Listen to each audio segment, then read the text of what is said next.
Tripura police constable চাকরি প্রার্থীদের হাতে অফার তুলে দিলেন মাননীয় মুখ্যমন্ত্রী প্রফেসর ডক্টর মানিক সাহা। তারপর আমাদের রাজ্যের বহু আকাঙ্ক্ষিত বহু প্রত্যাশিত স্পেশাল এক্সিকিউটিভের মেরিট লিস্ট অফার দেওয়ার সময় ধীরে ধীরে আসছে।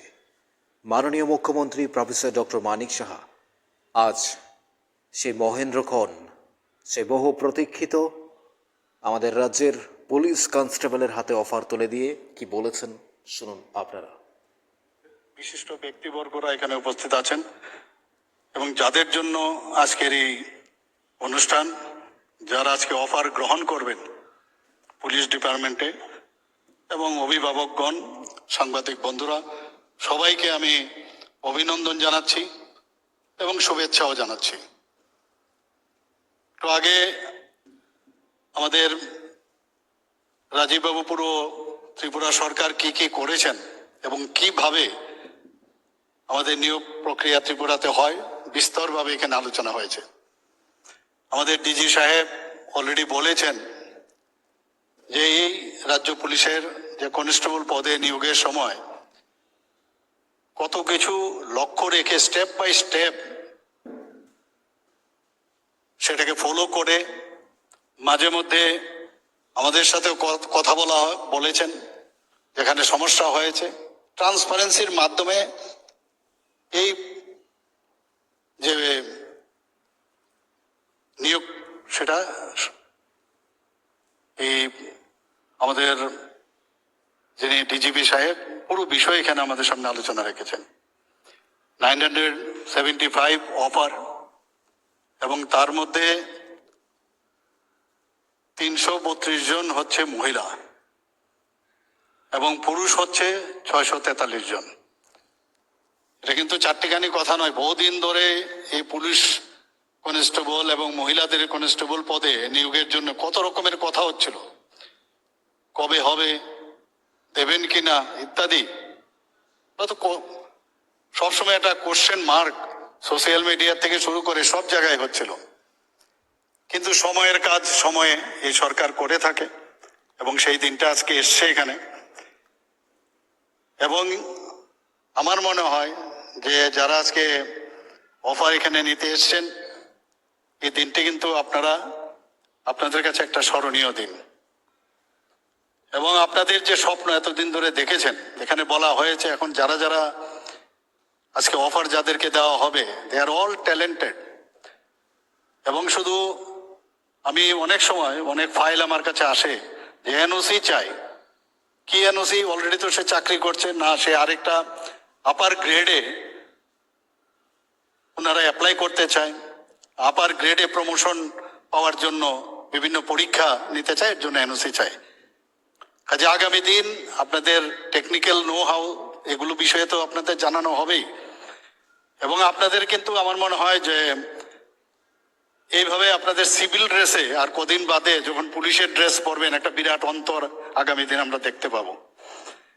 এবং অত্যন্ত ভালো লাগছে যে এই ধরনের একটা স্বপ্ন আপনাদের সফল হতে যাচ্ছে এবং এর জন্য এটা সম্ভব হয়েছে আপনাদের কঠোর পরিশ্রম। এখানে একজনও বলতে পারবেন না এই মুখকে ধরে, এই মুখ নেতাকে ধরে বা এই মুখকে ধরে আমি এই চাকরিটা পেয়েছি। যাই চাকরিরা পেয়েছেন আপনারা আপনাদের নিজেদের কঠোর পরিশ্রমের জন্য সেটা সম্ভব হয়েছে।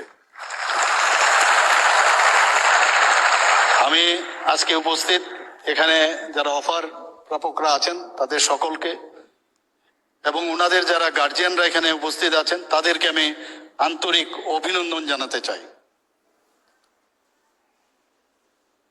আজকে এখানে হয়তো বা এমনও পরিবার আছে যাদের এই পরিবারের থেকে প্রথম কেউ চাকরিতে এসছে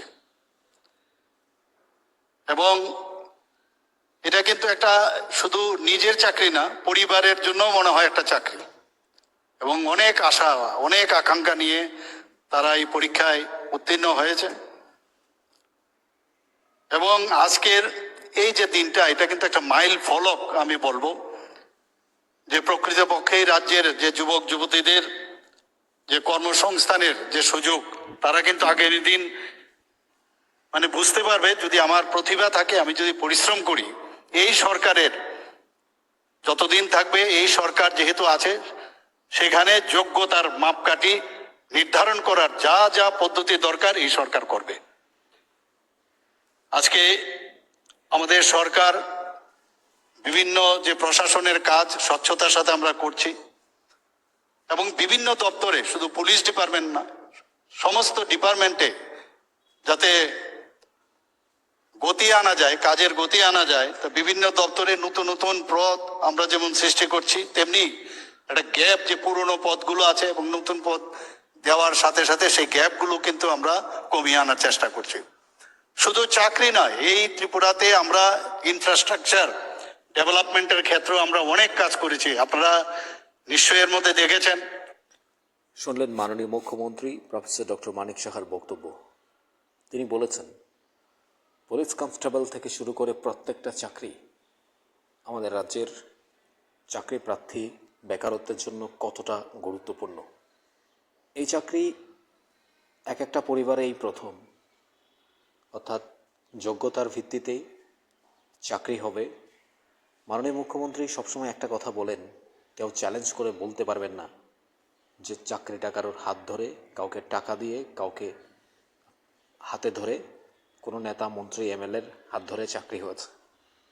এটাই তো আমাদের রাজ্যের জন্য মোস্ট ইম্পর্ট্যান্ট।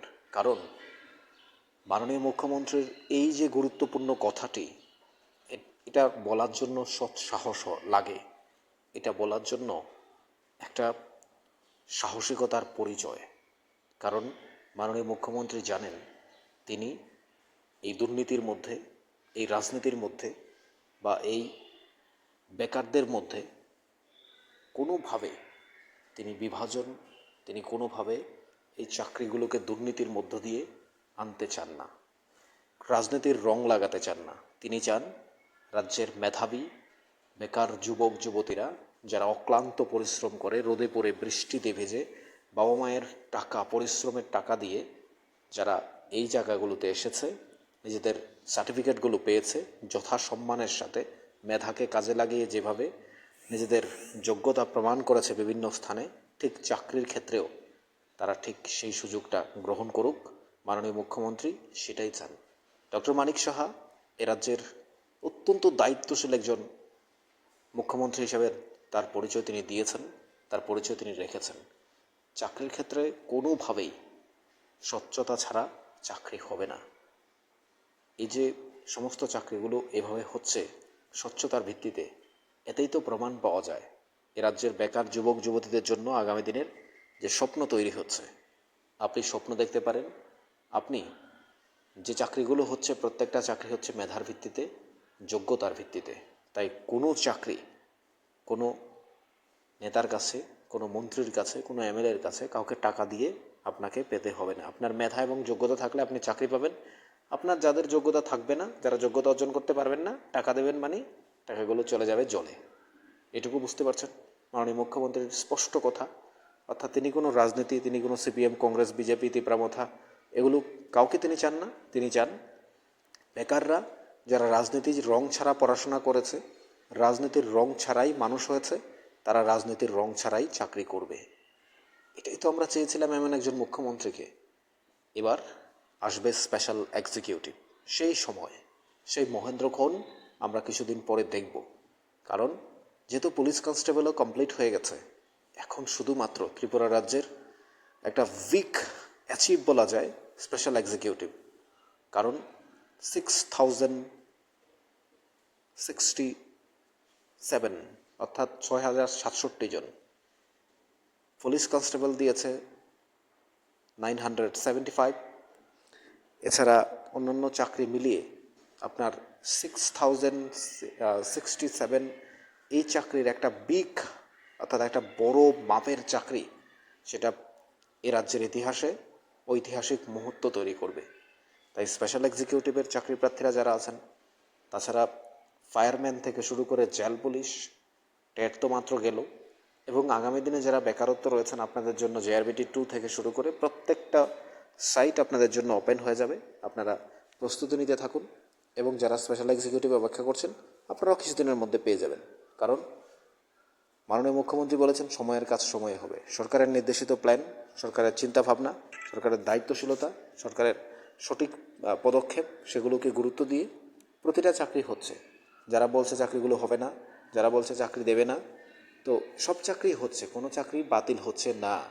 তাই মাননীয় মুখ্যমন্ত্রীর এই পদক্ষেপগুলোকে আমরা নিউজ ত্রিপুরা 1 চ্যানেল সবসময় স্বাগত জানাই। মাননীয় মুখ্যমন্ত্রী প্রফেসর ডক্টর মানিক সাহা এবং তার সরকারের যে অত্যন্ত গুরুত্বপূর্ণ এবং দায়িত্বশীলতার পরিচয় চাকরির ক্ষেত্রে দিয়ে যাচ্ছেন, বেকারত্বের ভবিষ্যৎ উজ্জ্বল করার ক্ষেত্রে যেভাবে জাতি, ধর্ম, বর্ণ, রাজনীতিকে দূরে সরিয়ে স্বচ্ছতাই হচ্ছে চাকরি, মেধাকে গুরুত্ব দিয়ে চাকরিগুলো হচ্ছে, সেটাই তো আমাদের রাজ্যের জন্য ইতিহাস। এটা আপনি 7-8 বছর আগে কখনো স্বপ্ন দেখেছিলেন? আপনি কখনো ভাবতে পেরেছিলেন কখনো এভাবে স্বচ্ছতার ভিত্তিতে চাকরি হবে, রাজনীতির রং ছাড়া? এটাই তো মাননীয় মুখ্যমন্ত্রী প্রফেসর ডক্টর মানিক সাহা দেখিয়েছেন। আপনি গালমন্দ করতে পারেন, আপনি অনেক কথা বলতে পারেন, আপনি মুখ্যমন্ত্রীর বিরুদ্ধে কথা বলতে পারেন, সরকারের বিরুদ্ধে কথা বলতে পারেন, কিন্তু স্বচ্ছতা নিয়ে প্রশ্ন তোলার মতো সৎসাহস কয়জনের আছে? যারা পরীক্ষা দিয়েছেন তারাই জানেন। যারা আজ চাকরি পেয়েছেন, যারা আজ স্বপ্নের অফারটা পেয়েছেন, তাদের মনটা ভরে গেল আনন্দে, তাদের পরিবার কতটা খুশিতে আছে, তাদের বাবা মায়ের গর্বের দিন আজ। আমরা তাদেরকে, যারা পুলিশে চাকরি করবেন, তাদের উদ্দেশ্যে একটাই বলবো, আপনারা আইনের রক্ষক। এ রাজ্যের মানুষের, সাধারণ মানুষের প্রতিটা পদক্ষেপে আপনাদের ভূমিকা থাকবে গুরুত্বপূর্ণ। সাধারণ মানুষ আপনাদেরকে বিশ্বাস করে, ভরসা করে আপনারা এই মর্যাদা রাখবেন পুলিশ কনস্টেবলে যারা আছেন। আর স্পেশাল এক্সিকিউটিভ থেকে শুরু করে বাকিরা, আপনারা অপেক্ষায় থাকুন, আপনাদের স্বপ্নও পূর্ণ হবে ঠিক একইভাবে। আমাদের চ্যানেলটি ভালো লাগলে সাবস্ক্রাইব করুন, নিউজ ত্রিপুরা 1 চ্যানেলের সাথেই থাকুন।